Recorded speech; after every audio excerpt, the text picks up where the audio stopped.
He was no stranger to the Boston Marathon course.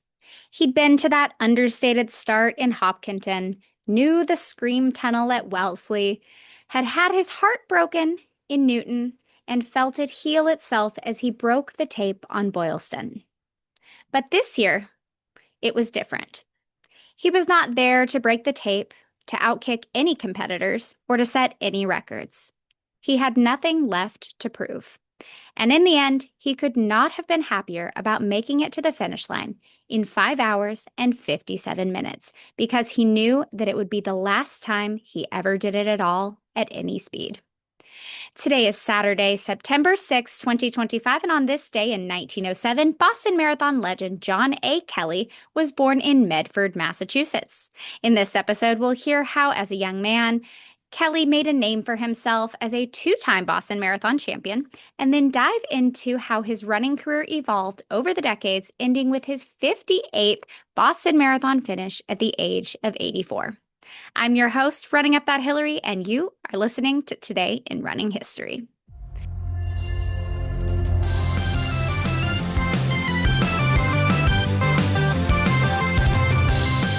It is Salty Saturday, which means that this episode is sponsored by Salt Stick, my number one favorite way to consume electrolytes mid-run. Now, over the last 2 months, I have talked to y'all a ton about the fast chews from Salt Stick, but today we are going to talk about their sister brand, Bonk Breaker, which y'all have also seen me post about if you follow me on Instagram, and I really hope that you do. So, Bonk Breaker makes these great energy chews that provide 36 grams of carbs and 170 milligrams of electrolytes per packet. My favorite flavor is the OMG, which stands for orange, mango, guava, and it is just this great combination of tropical awesomeness. Bonk Breaker has also made some great PB&J energy bars, which I would typically eat before runs, but they are discontinuing them to focus on the chews and all of these Salt Stick products. And you're probably thinking, why would I be telling you about these great products if you can't even purchase them? And here is the reason. Right now, if you buy anything at all from Bonk Breaker, you can add a box of PB&J energy bars for free by using the code ONELASTBOX. That's the number one spelled out, ONE, last box. They will not be making any more, so if you want to try these, head to the Bonk Breaker link I will include in the episode description. And as always, listeners of Today in Running History get 20% off of your Salt Stick purchase by using the other link I will include in the description. Now let's talk about John A. Kelley. John Adelbert Kelley was born the first of 10 children exactly 118 years ago today in a town just north of Boston. As with many native to that area, Kelley was of Irish descent, and his father's family made a pit stop in Boston on their way from Ireland to Australia, but liked it so much that they never left. Kelley's running career began casually as a member of his high school track and cross-country teams. In 1928, at the age of 20, he decided to run Boston as his first ever marathon, but got so tired that first he started walking and then, at mile 21, dropped out altogether.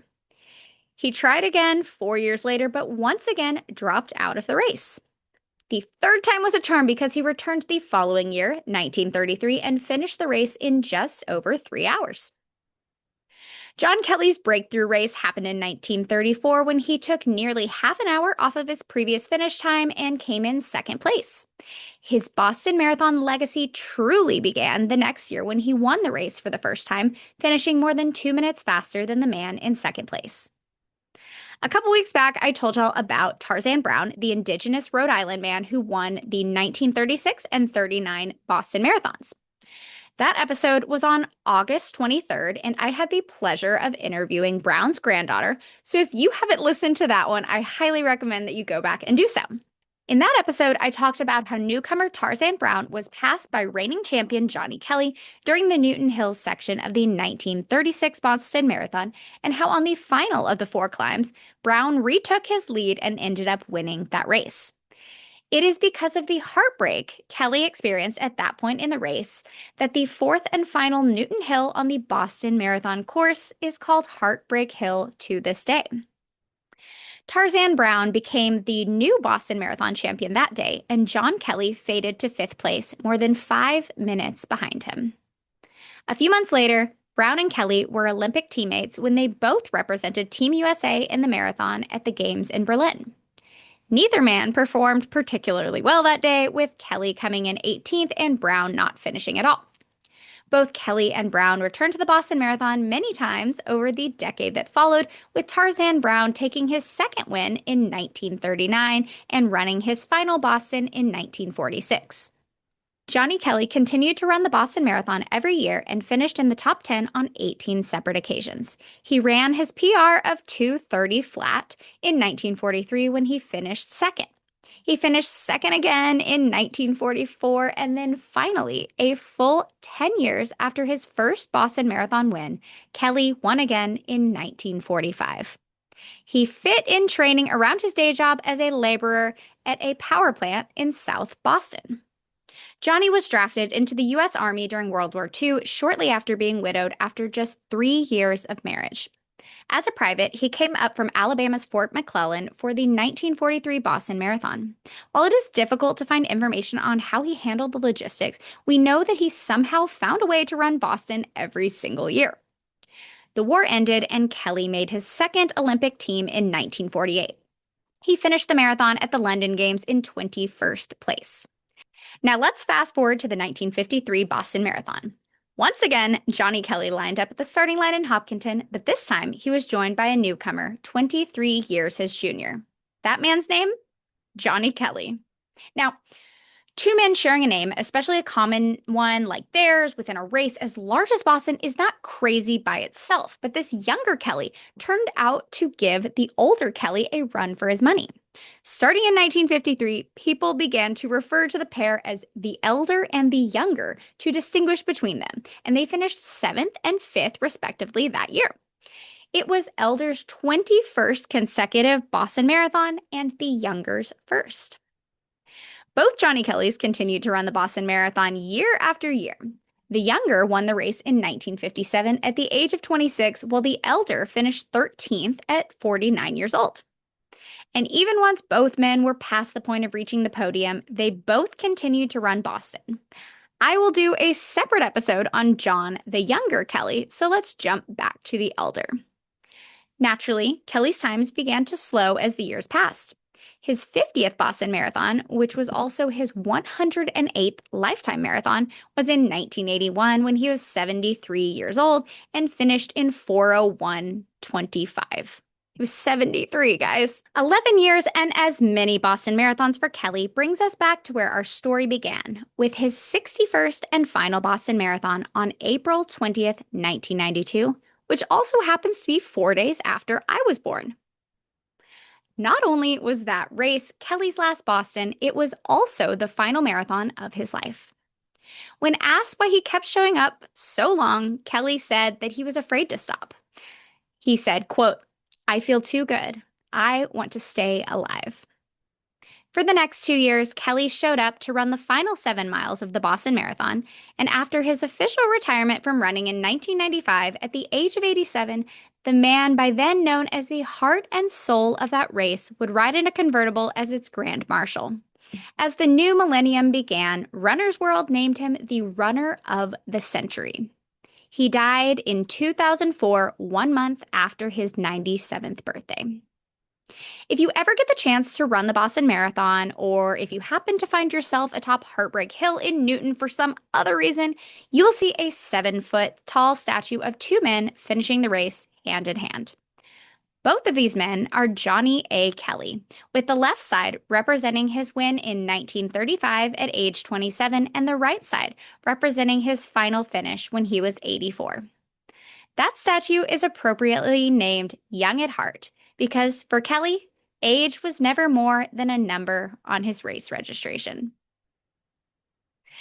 That is all I have for you today. Thank you so much for continuing to tune into the show. If you are watching on YouTube, go like and subscribe. If you're listening on Spotify or Apple or wherever, make sure you've rated the show 5 stars. And then everyone, go send this episode to someone who shares your first or your last name or both, like the 2 John A Kelleys. Once again, it is Salty Saturday, and you can save 20% off of your purchase from Salt Stick by using the link in the episode description. Plus, if you want a free box of Bonk Breaker energy bars, go buy some chews and then use the code ONELASTBOX at checkout. Again, that is one spelled out, so just ONE last box. Join me tomorrow as we meet the first woman to officially win the Boston Marathon on 3 consecutive occasions. I'm your host, Running Up That Hillary, and this has been Today in Running History.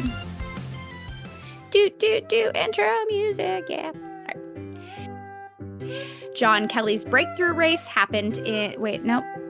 I just skipped like 10 paragraphs. I scrolled too far. Okay, I was like, what? Why are we already at his breakthrough race? Okay. Whew. All right, that was great. It's really good. I'm on a roll. Okay. Kelley's running career began casually as a member of his high school's track and cross country team in 1928. Here, does that look worse or better? Oh, that looks better, right? Okay. That's actually a really bright light. I switched computers and I feel like the lighting is better. Is that better? Whew. Okay. I feel like now it's like super direct light. Like you can, the green screen looks better, but now like the direct light is like too much. I don't want to do it like, okay. Probably should have stopped recording to keep talking. Oh, that looks so much better. That's like so much less harsh. Okay, let's get back to this. I'm gonna just start. We're gonna go back to, I'm just gonna start over from, okay. They moved from Ireland to Australia. Okay, where are we? Boston. Damn it. Boston. It's not his name. It's the race. That's what they're running. It's Boston. There's no one named Boston. Okay. No, I hesitated too much. And I think it was every year. I don't think it was nearly every year. So we're just going to say every year. Okay. John A Kelley continued to run the Boston Marathon every year and finished in the top 10 on 18 separate occasions. He ran his PR of finishing second in 2:30, his fastest at Boston. Okay, I just said that. Let's just take that whole part. Once again, John A Kelley lined up at the starting line in Hopkinton. Oh, that's probably why I put 53. Dang it, that's probably... Okay. You know what? Because that's... Okay. I'm just going to say every single year.